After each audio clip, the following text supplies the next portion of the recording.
এখানে আসছো? কার এখানে? ওই যে ফাতিহাদের এখানে।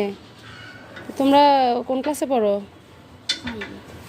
5-এ পড়ো? কোন স্কুলে? কোথায় এটা? ও, তো তোমরা এই বয়সে মোবাইল দেখতেছো?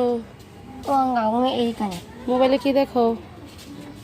আম্মু দিচ্ছে মোবাইল দেখতে?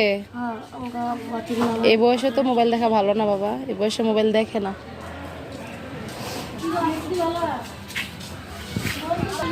আমি স্কুলে আসার সময় দেখলাম এই যে ভিডিওতে যাদের দেখালাম আর কি, ছোট ছোট দুটা বাচ্চা ক্লাস 5-এ পড়ে মাত্র, তো স্যারদের মারা এই বয়সে এদের হাতে মোবাইল দিয়ে রাখছে।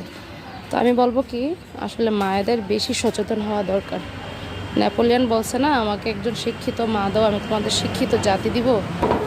তো ওইটাই, মা যদি শিক্ষিত হয় তাহলে জাতিও শিক্ষিত হবে। আর শিক্ষিত জাতি বলতে যে শুধু একাডেমিক দিক থেকে শিক্ষিত সেটা না, সচেতনতাটাই হচ্ছে শিক্ষার আসলে আসল শিক্ষিত।